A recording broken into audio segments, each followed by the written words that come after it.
Bab 1402, sangat besar. Sander Ye keluar dari aula. Setelah 200 tahun pembangunan, Akademi Guanxuan telah sepenuhnya stabil di 10 gurun.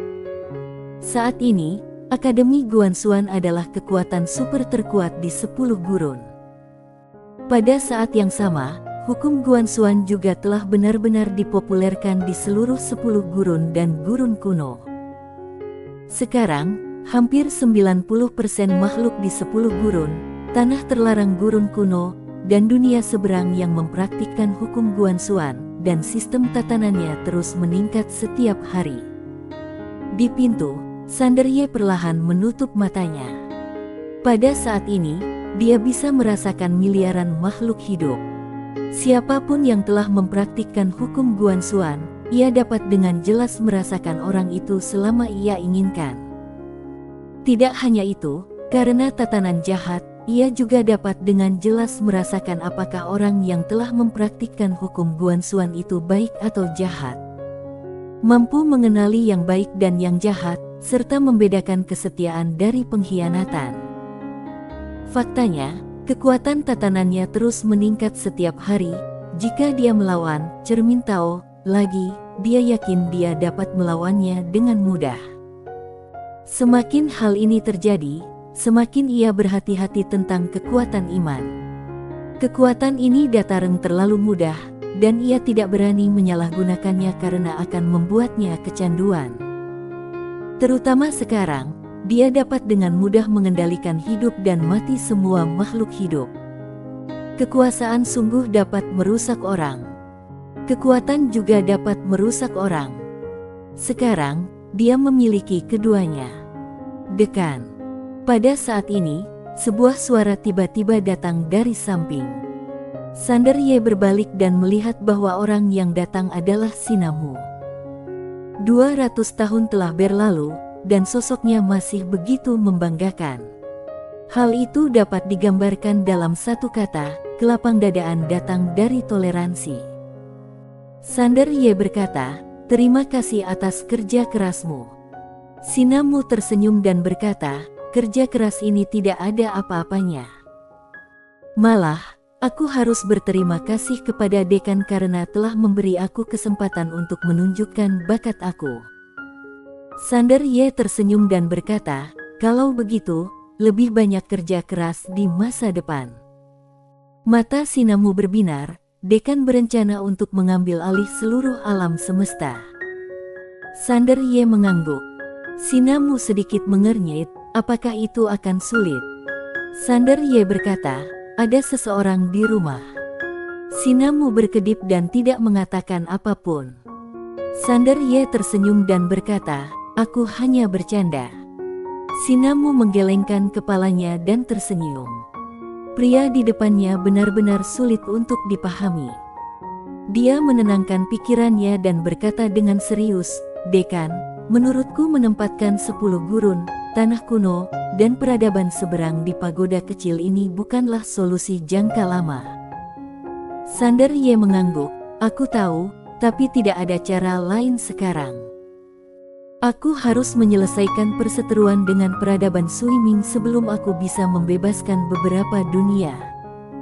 Sinamu mengangguk, "Selama dekan punya rencana, itu sudah cukup."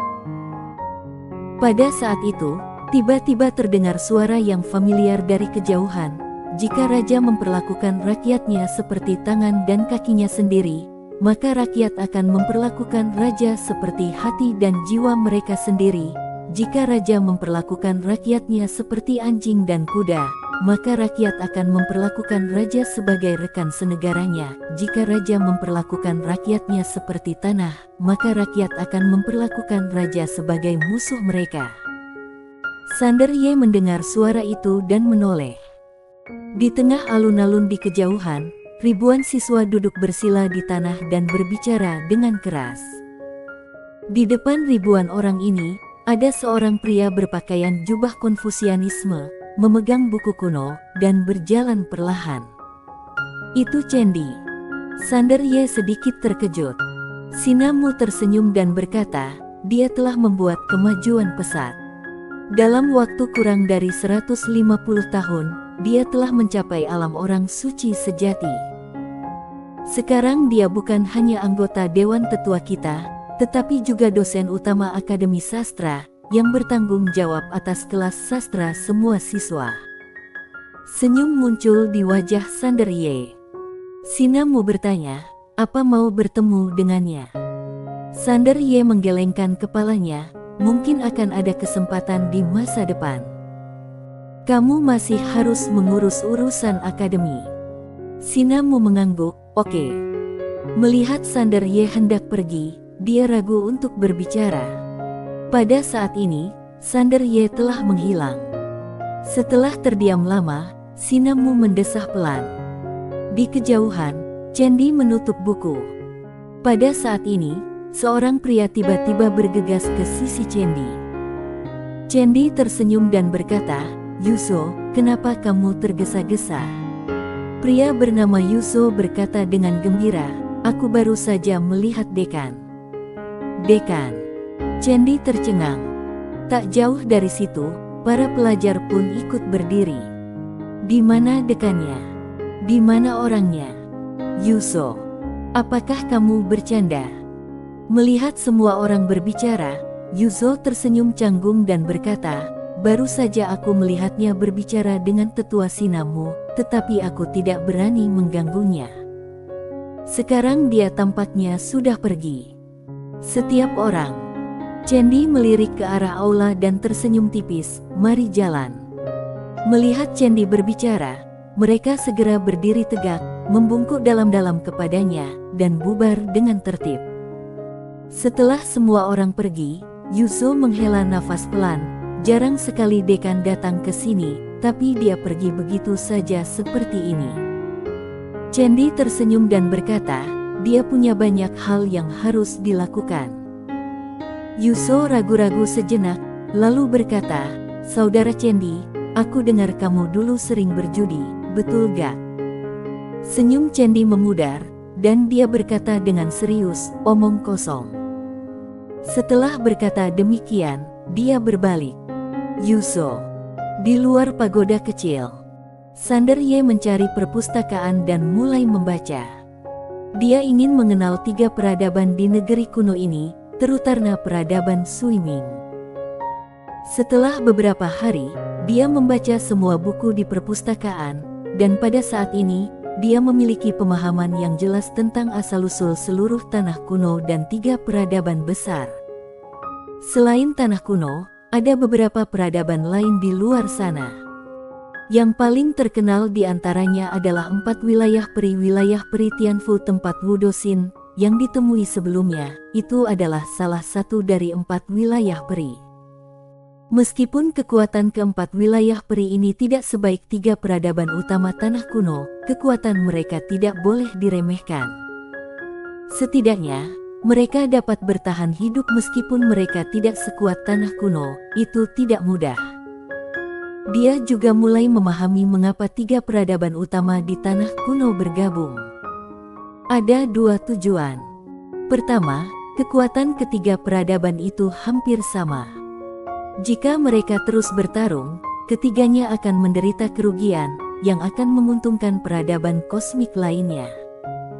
Kedua, target sebenarnya dari ketiga peradaban itu mungkin adalah peradaban leluhur yang legendaris.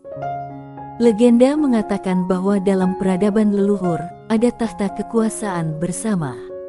Siapapun yang memperoleh tahta kekuasaan bersama akan menjadi penguasa bersama alam semesta. Penguasa bersama alam semesta. Ketiga peradaban itu semuanya memiliki tujuan ini, dan mereka tidak akan berperang sampai mereka benar-benar menemukan peradaban leluhur itu. Konon, hilangnya sang dewa tua yang tak terkalahkan secara tiba-tiba di tanah kuno dan pendiri peradaban abadi, sang penguasa peradaban abadi, ada kaitannya dengan peradaban leluhur yang legendaris ini. Tentu saja, ini hanyalah legenda dan spekulasi. Mengenai situasi sebenarnya, hanya para pemimpin teratas dari 3 peradaban yang tahu dengan jelas. Sander Ye menarik pikirannya, menutup buku kuno itu, berdiri dan meninggalkan perpustakaan. Dia tampak agak serius. Dia fokus untuk memahami wanita bernama Gujina Sui itu. Wanita ini bukan orang biasa. Dia terkenal karena rencana dan tipu dayanya. Di masa lalu, dia telah membuat peradaban tanah kuno dan peradaban abadi sangat menderita. Kedua peradaban itu bahkan diam-diam melancarkan operasi pembunuhan besar-besaran terhadapnya. Ini benar-benar membuat kedua peradaban itu cemas. Tidak hanya itu, ia pernah membantu peradaban Sui Ming menaklukkan wilayah peri. Ya, dulunya ada 5 wilayah peri.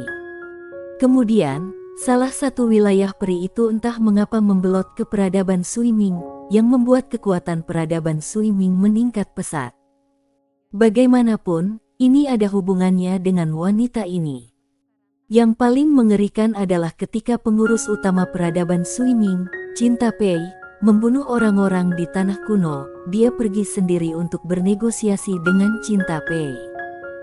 Pada akhirnya, tidak ada yang tahu apa yang mereka bicarakan, tetapi Cinta Pei tetap meninggalkan tanah kuno. Ini orang yang mengerikan. Dan sekarang, pihak lain mengincar dia. Sander Ye benar-benar sedikit kesal. Dia tidak bisa memahaminya. Wanita ini memiliki pangkat yang sangat tinggi sehingga dia seharusnya tidak menargetkannya, tetapi dia melakukannya. Mungkinkah pemilik pena tahu bajingan itu membuat masalah lagi? Dia akan menjadi tak terkalahkan mulai sekarang, jadi bunuh monster ini terlebih dahulu. Sander Ye menghela napas dalam hatinya. Dia benar-benar berjalan di atas es tipis sekarang. Musuh-musuh ini lebih kuat dan lebih jahat daripada satu sama lain. Di sisinya hanya ada King Xuan dan Tuan Pagoda. Saudara Ye. Pada saat ini, sebuah suara tiba-tiba terdengar dari samping. Sander Ye menarik kembali pikirannya dan menoleh untuk melihat. Tidak jauh dari situ, seorang pria berjalan cepat ke arahnya. Dia adalah Sunomu. Sander Ye tersenyum dan berkata, "Saudaramu." Sunomu bertanya, "Aku dengar kamu sudah mencapai lantai 8 pagoda." Budo. Sander Ye mengangguk, "Ya." Sunomu langsung mengacungkan jempol, "Kakak Ye, hebat sekali." Sander Ye tersenyum dan berkata, "Tidak buruk." Sunomu tiba-tiba bertanya dengan serius, "Saudara Ye, apakah kamu sangat kekurangan uang?" Sander Ye mengangguk, "Ya." "Bagaimana kamu tahu?" Sunomu berkata, "Kudengar kamu mencuri cincin penyimpanan para penjaga gerbang di setiap lantai. Sekarang kamu terkenal." Sander Ye. Sunomu tersenyum dan berkata, "Saudara Ye, aku telah membuat janji dengan seorang pria dari peradaban abadi untuk menjelajahi istana abadi rahasia bersama-sama. Apakah kamu tertarik untuk pergi bersama kami?" Sander Ye sedikit penasaran, "Istana abadi rahasia?" Sunomu mengangguk, "Ya, istana rahasia abadi itu konon berusia miliaran tahun. Sekarang istana itu dikuasai oleh 3 peradaban besar. Hanya orang-orang dari 3 peradaban besar yang bisa masuk. Kalau beruntung, pasti banyak yang bisa didapatkan. Tentu saja, di dalamnya juga sangat berbahaya. Selain itu, setelah masuk, tidak ada aturan atau batasan. Bahkan jika berasal dari peradaban yang sama, kalian boleh berkelahi, membunuh orang, dan mencuri harta karun. Uang. Sander Ye melirik Sunomu dan berkata tanpa ragu, "Pergi."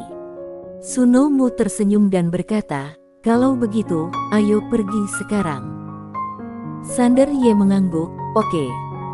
Sunomu membawa Sander Ye bersamanya dan menghilang di tempat. Ketika mereka muncul lagi, mereka sudah tiba di langit berbintang. Di tengah perjalanan, Sander Ye tiba-tiba bertanya, "Saudaramu, bagaimana kabar Nona Haori?" Sunomu tersenyum dan berkata, "Dia telah mengaku." Sekarang para pemimpin peradaban tanah kuno kita telah pergi menemui para pemimpin peradaban Sui Ming untuk meminta penjelasan. Tetapi, Aku tidak tahu apa hasil spesifiknya. Hal-hal itu bukan giliranku untuk memutuskan. Sander Ye mengangguk dan tidak mengatakan apa-apa. Sunomu tiba-tiba membuka telapak tangannya, dan sebuah cincin penyimpanan muncul di depan Sander Ye. Sander Ye sedikit bingung. Sunomu tersenyum dan berkata, "Saudara Ye, bukankah kamu kekurangan uang? Aku akan meminjamkanmu 2 nadi esensi kaisar kelas atas ini terlebih dahulu. Kamu bisa menggunakannya terlebih dahulu, tetapi jangan merampok dengan sembarangan. Tempat ini sangat rumit. Jika kamu tidak berhati-hati, kamu mungkin terkontaminasi dengan karma yang besar. Jangan tersentuh.